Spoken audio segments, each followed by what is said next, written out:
The views discussed in this conversation are the views of individuals and not of Arrington Capital. This podcast is provided solely for informational purposes and is not financial, legal, tax, or investment advice. The participants of this podcast are not recommending any particular security, protocol, token, financial instrument, or other tradable asset or any investment strategy. It is not offering to sell or soliciting to buy any security or asset. Hi, everyone. Welcome back to the PiratePod from Arrington Capital. Today, we have Nick from Mellow Protocol with us. Mellow is a modular liquid staking primitive. They're sort of curating and creating these liquid restaking tokens. They've had a number of partnerships and growing ecosystems across DeFi, including Symbiotic. They've got strong backing from Robot Ventures, Cyberfund, ParaFi, Lemniscap, Polymorphic, Blockcelerate, and Arrington Capital. We invested in Mellow back in 2021. They've come a really long way since then in terms of driving the adoption of various DeFi strategies and on-chain vaults. All of that we're going to dive into. Notably, they've grown their TVL this year to 450 million very quickly. They've become a leader in these institutional vaults. And Nick, thank you for joining us and taking the time. Can you give us a little bit of your background and talk about where you came from and how you got into the space? Yeah, sure. Hi, everyone. I'm Nick, and I'm the founder of Mellow. I will probably start with a personal background. And initially, I have a background in computer science, and I had my own company in Web2 for many years. We were building different high-load web applications, mobile apps for banks and media. Also, I was an executive in one of the major Eastern European banks. I was capable of data monetization, authentication systems, parts of government relations, and also I was one of CPOs at another major IT company in Eastern Europe. Then in late 2016, I moved to crypto, and initially it was the ICO era. Then we started building, and we built the first product in 2018 with RPCs for Ethereum. And later we sold it to one of US startups in 2019. And in 2021, we started building Mellow. Initially, it was a bit different product business-wise, but technically pretty close to what we are doing right now. And it was the system for active liquidity management on chain for concentrated liquidity. We were working with Lida, with the zkBob, with Olympus, some other protocols, and that was our start back then. How do you think the landscape has changed when you first started building Mellow versus what it is today when it comes to DeFi really broadly, when it comes to liquid restaking and liquid staking tokens that are becoming more and more plentiful? What do you think's changed between now and then? I think it became much more institutional, and like the whole landscape, it's much less Wild West than it was before. Which is a good and bad thing at the same time, because before that, to kickstart the new product, you just needed strong narrative and you needed strong social play. But right now it's different. It's all about the real products. It's all about real traction, revenue, and all those things, which in my opinion makes much more sense. You mentioned some of your background is not necessarily in the US. Can you talk a little bit of the global landscape and what that means, regulatory environment and adoption, and what you're seeing on the institutional side around the globe? Yeah, we're already seeing how regulations are changing in Europe, in US. It's MiCA regulation and recent changes in United States.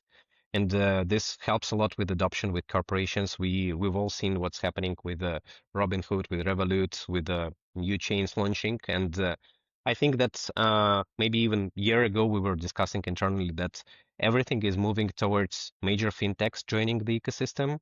And as soon as they will be joining, they will most likely be launching their own rollups, building their own ecosystems. And this is one of the reasons why we went towards curated models. Just because if we compare this with building the whole vertical yourself, when we speak about fintechs coming, they don't need distribution outside of a distribution that they already have. They need the tech platforms. They need someone who builds the products and helps them to launch the ecosystem. So in this case, if you're building the whole vertical yourself, then it gets harder to compete with those fintechs and institutions coming. But if you have curated model, it's easier to provide the services and provide technology for growth of those ecosystems, and it's much more synergetic. Can you give, for listeners that are new to Mellow, can you give a quick overview of what Mellow is? Yeah, sure. We have several major parts of the product. We have products for staking and restaking. It's the vaults working with Symbiotic and Eigenlayer, and vaults with a pre-deposit system for Light V3, which is coming into production later this year. Those are the vaults dedicated to specific node operators. It's isolated setups for institutions to work with specific node operators. In case of restaking, generally speaking, it's also a curated model for risk management, where every vault, it helps to manage and isolate the risk for every specific curator and asset allocator. It's two major pieces that are already live, and there's another thing that we are launching right now. It's the vaults dedicated to allocation of capital across the ecosystem, and it's the novel architecture for bringing liquidity into different protocols and on different chains, and it helps to create structured products for on-chain yield. Can you maybe describe for our listeners what you mean by vault and what that architecture entails? Yeah, sure. So vaults, it's the smart contracts that keep the liquidity inside, and they can allocate this capital into different types of protocols outside of the vault. Usually, there's a manager working with the vault, and he's implementing his risk strategy and yield strategy. And the vault, it helps to keep the whole value safe inside the vault. And it also helps to get the constraints in terms of how assets can be allocated. Also, it makes it much more transparent for the users and LPs. The staking and vault space is becoming increasingly crowded. How does Mellow stand out there? I think it's several things where we're really different. So it's partially technical things and partially it's things around distribution. So on the technical side, the key difference is that we have pretty advanced risk management features in the system and permissions management. So let's say we have some kind of ecosystem or asset issuer working with external curator, and they want curator to manage the assets for their asset or ecosystem. And ecosystem can have separate set of permissions in the system where they set list of protocols, they whitelist them, and they whitelist specific methods in those protocols. At the same time, they set the limits for allocations. And curator, in this case, he's managing the assets inside those constraints. So he cannot allocate to some random protocols or something else. It's one thing. Another thing is that we have permissionless withdrawals, which I don't know if anyone else has this. So it's the case where you don't have to rely fully on curator to put liquidity into withdrawal queues, and you have withdrawal guarantees as a user. So it makes the vault much more safe for the end users. I would also say that it's super important that compared to other vault infrastructure providers, we don't have to build adapters for every protocol to integrate with us. In most cases, it will just work out of the box. There are very few edge cases where we need to build something additional to work with some protocol. On the distribution side, also, as we work with Light V3 pre-deposits, and we work with almost all the major node operators, I think it gets easier for us to build trust because usually node operators, they're the entities who institutions meet first when they come to the ecosystem. And as node operators already trust us, I think it will be easier to build the trust with the institutions. And we also already have the first institutions working with us, like Flow Traders. It's the biggest European market maker on traditional markets. And we have some more institutions coming to our system. And it's also important that node operators themselves, the major ones, they're institutions themselves. And they have a lot of capital that they work with in terms of validation. And as soon as Light V3 will get live, we'll be managing STETH minted with those setups. So this is a separate flow for us to get more liquidity into the system. So you're talking a lot about partnering with institutions on managing of the vaults. It sounds like a lot of the curators are well-respected companies that specialize in this. It sounds like you're also working with institutional node operators. Is your TVL also coming from similar players that are like large trading firms or funds? Or is that more Yeah, coming from retail?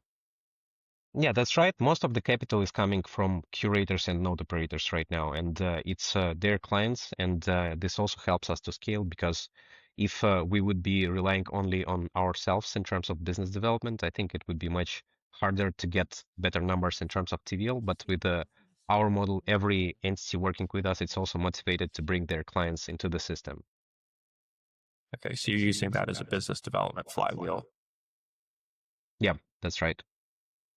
Can you share a little bit how you got that started? I mean, you've grown really quickly in terms of getting liquidity in there. How has that happened? It's been somewhat organic, but I also know you're spending more time on a plane and traveling than most people I know in the space, which is saying something. Talk to us about how that got started.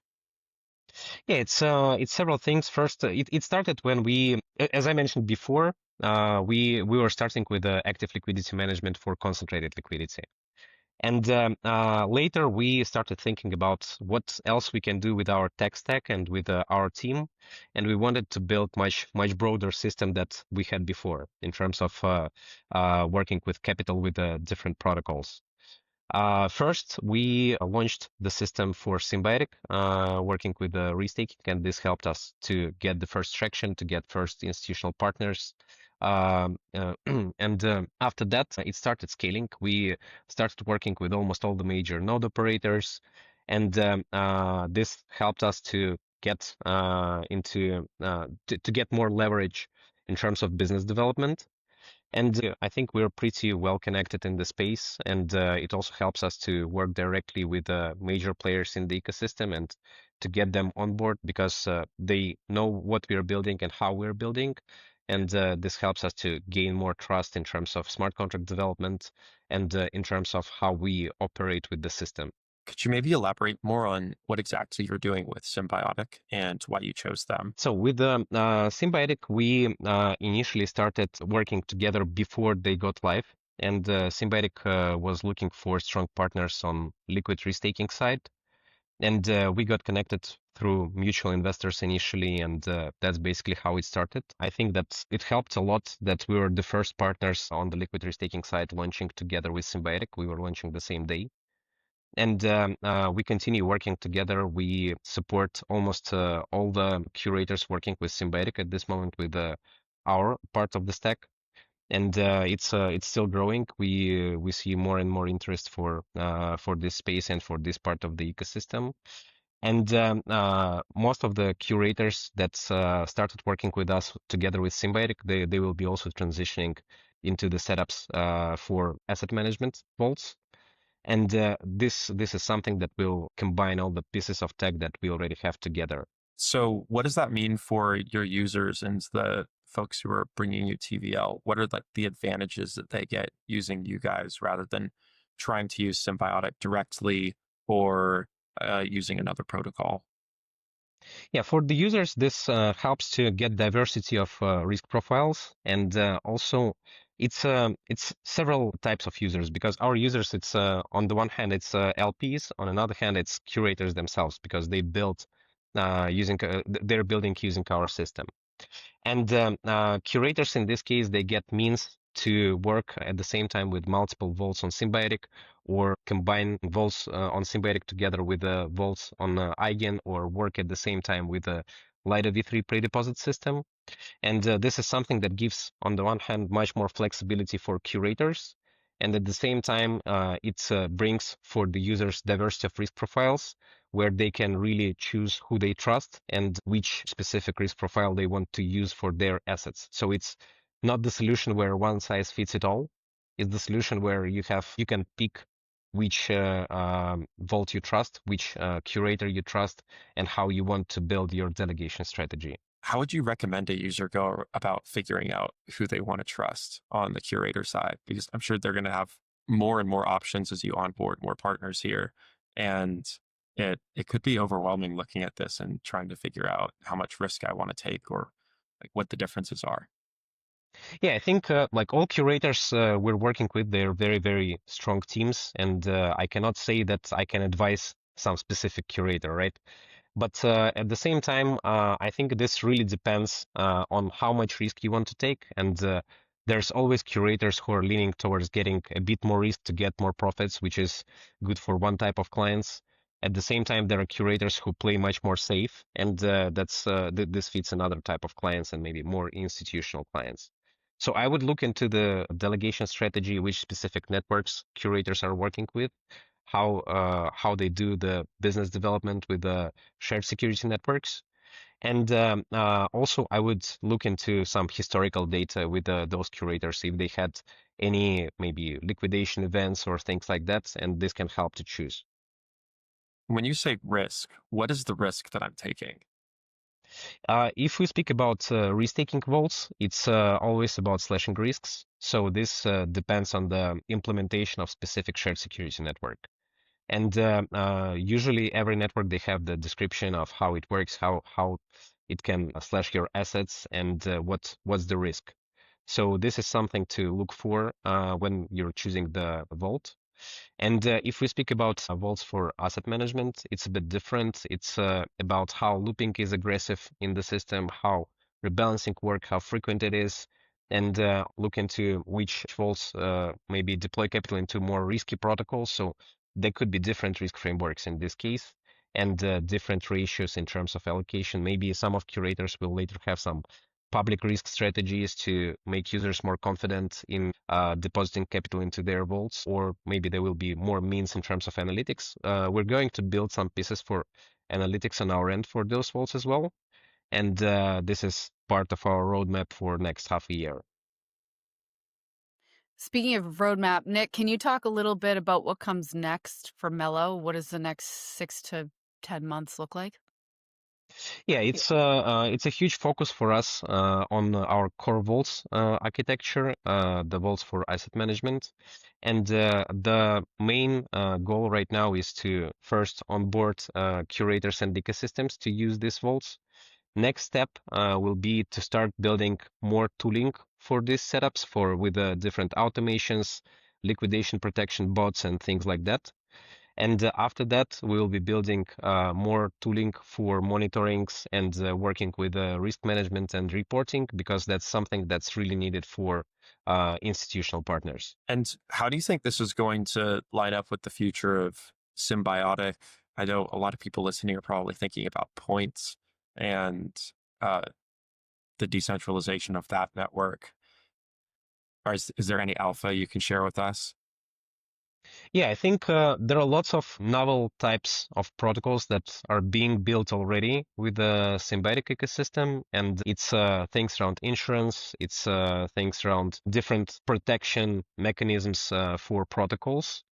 And I think this will probably be one of the key directions for restaking in the next few, maybe not years, but at least next 6 to 12 months. And this is something that we can support on the capital side. And at the same time, our curators and ourselves, we can use it to give more protection to our users. So it's very synergetic, because we're acting from both sides in this case, on supply side and also on demand side. How do people get more involved in Mellow right now? Yeah, right now, I can tease that we're launching the first vaults with the new architecture in the next few weeks. And I think this is something that will be very interesting for the users, as they can get good exposure to the whole DeFi ecosystem in this case, including restaking and Symbiotic. And this is something that will be kind of really, really new products for us as a protocol. Also, we're always looking for new curators, new asset managers to work with the system. And this is also the way to get involved from the side of more sophisticated users and partners who can not just allocate the capital, but also who are interested in building something together. So it's also both types of partners we're looking for. And how are you thinking about balancing sort of the short-term partner need and onboarding for liquidity versus the long-term sustainability of Mellow? I think something that will just have natural network effect because of curators in the system. And we cannot cover everything ourselves. So with partners, I think it will be much easier to move forward. And we already started onboarding first curators and sharing how things should be operated inside the system. And first vaults will be launched by ourselves. This will be kind of showcase. And the next vaults, they will start getting launched with the curators. Every curator will have his own business pipeline with different LPs, with different ecosystems, and this will just help us to grow. Awesome. Congrats, Nick, on the momentum and the upcoming news. And we look forward to having you back on to share some of that. In the meantime, I will put links to all the socials and channels in the show notes. And thank you, Nick, for joining us. Thank you.